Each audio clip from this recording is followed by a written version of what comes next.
Commercial fish and chip shops in Queensland are warning consumers there could be significant fallout from a decision to remove all gill nets from the Great Barrier Reef. These large rectangular nets have been used for decades by fishers in Queensland to catch barramundi, threadfin and other popular table fish.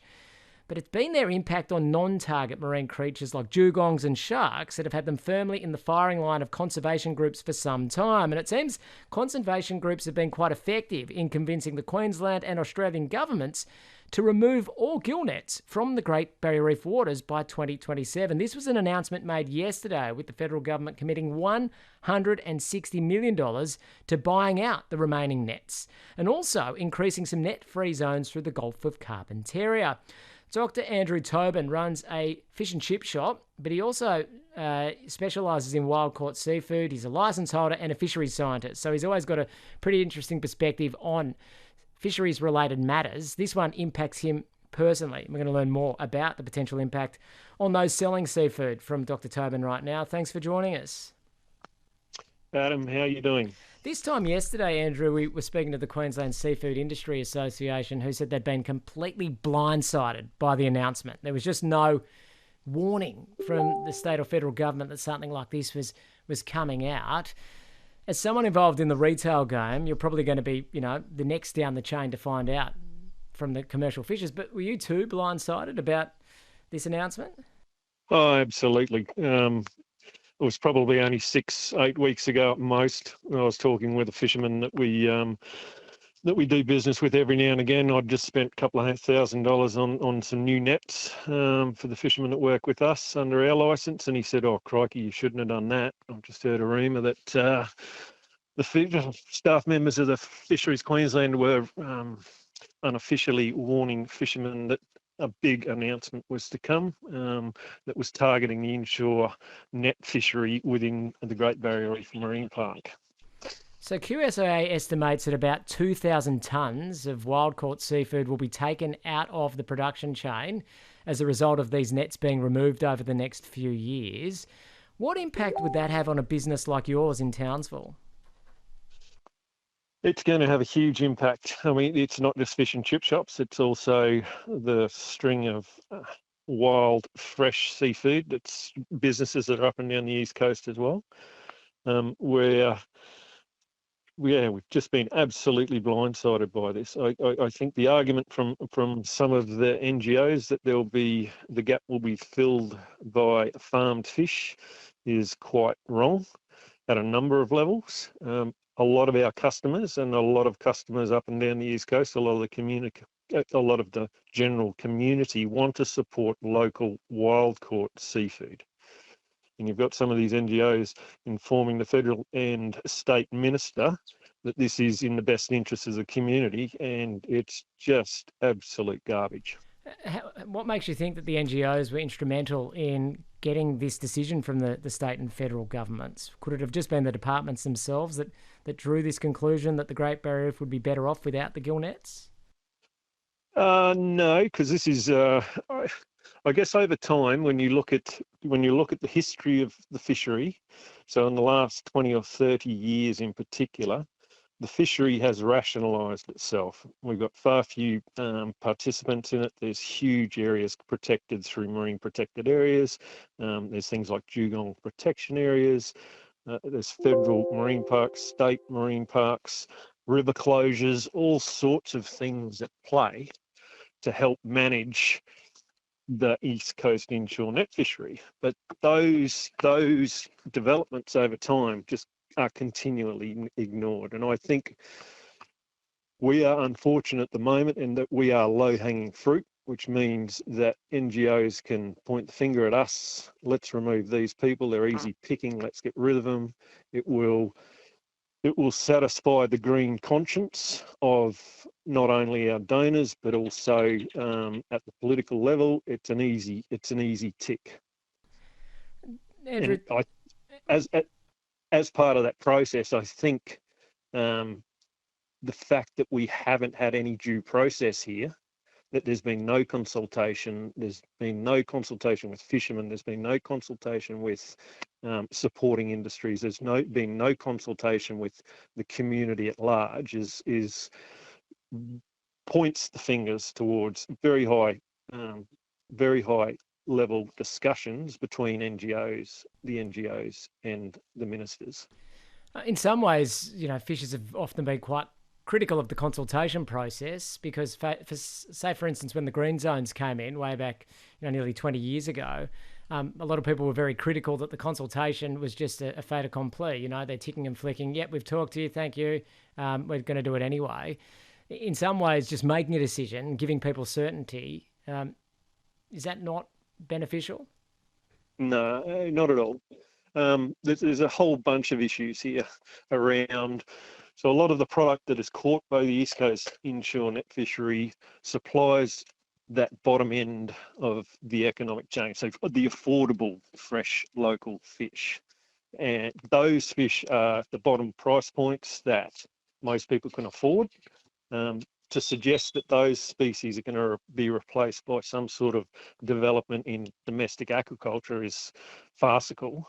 When we lose those fish, mullet, blue threadfin, queenfish, grey mackerel, school mackerel, when we lose those fish through this closure, they are going to be replaced by cheap imported seafood. So we're protecting the Great Barrier Reef, but where would that seafood be coming from, and what impact might it have on the environment from the fisheries under which they are sending us the imports? I can't comment on what happens offshore, but the fact that we're exporting that green conscience offshore is laughable. I guess the bigger issue here for fishermen is that we are aware of our responsibilities of operating within the marine park, and over the last decade, 2 decades, there's been multiple research projects and programs that have been run to make sure that fishermen are operating within the marine park in the most responsible manner in terms of bycatch and particularly sockeye species. The fact that there's not a lot of data around sockeye, which is being used as the crutch for the argument for the NGOs, is clouded by the fact that sockeye are naturally rare species. They're not particularly abundant.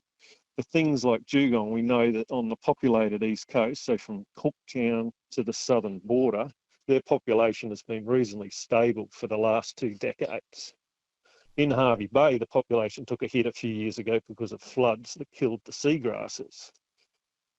But if we take that to the next step and use dugong as a proxy for the interactions between the commercial fishery and sockeye species, there's not a lot of clear evidence that our activities are having an impact on those species.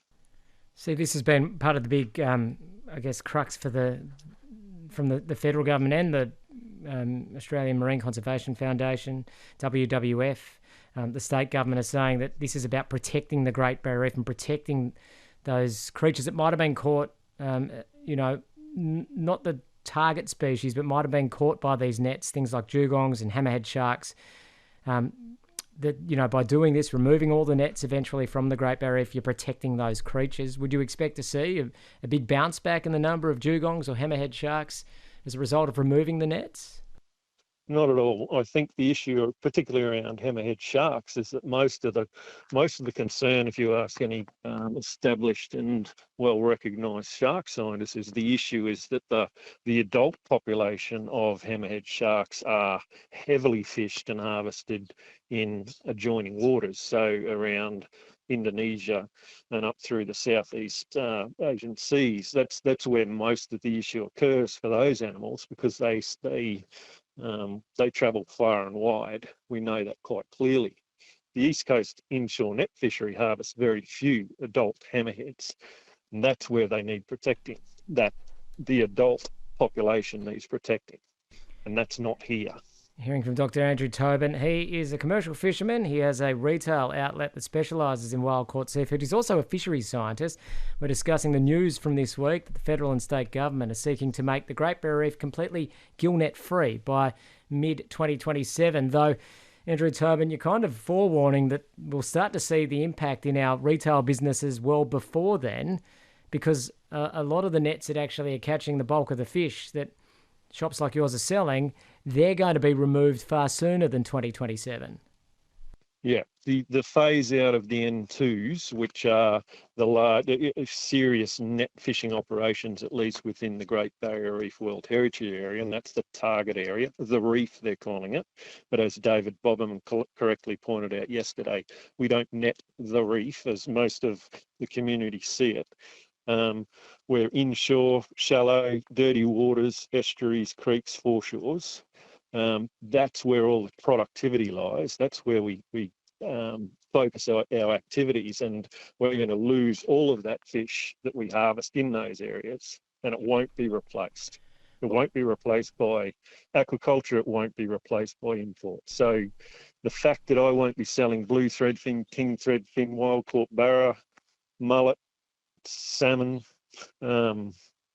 queenfish, yeah, it's heartbreaking. Well, the conservation groups are saying, hang on, this isn't about stopping all fishing. There can still be what they call sustainable fishing of those species out in the Great Barrier Reef waters. I presume that means line fishing, Andrew Tobin. Could you foresee a kind of niche line fishing fishery remaining after the nets are gone? Yes, but it'd be very small. There'd be a handful of fishermen selling product into a very high-end market. The price would be through the roof, and it's not going to fill the void left by the efficiency of and the effectiveness of a commercial net fisherman's catch. That it just won't. It's not possible. So It's not an as efficient gear. they're talking about compensating anyone that has a net license. Would you be seeking compensation for affected businesses that may not be out there actually fishing, but that are selling the fish, or ice works, or companies that run in parallel with the netters in order to sell the product or provide a service? Good question, and it's a difficult one. I think the lion's share of any compensation needs to go to the fishermen directly. We're talking about people that fishermen are. They are very proud of their profession, and it's an identity for them, and it's very hard for them to pick up and do something else. It's not a profession where you can switch between trades, so to speak, very easily. Onshore businesses, yes, that will suffer. That's a big can of worms yet to be discussed. But we need to be careful that the part of the breakdown of the compensation process that followed the 2004 rezoning in the marine park identified a whole bunch of on-land businesses that screwed the system, so to speak, and drank up a lot of the compensation that was offered that should have gone to on-water fishermen rather than land-based businesses. It's not to say that there will be some land-based businesses that do deserve some sort of support or compensation, but yeah, we need to be careful in that space. And I think, as I said, that the fishermen, the on-the-water fishermen, need to be the ones that most attention is paid to. We're in an industry that has a high rate of suicide and mental illness challenges. So this is heartbreaking to just about everyone that's associated within this industry. There's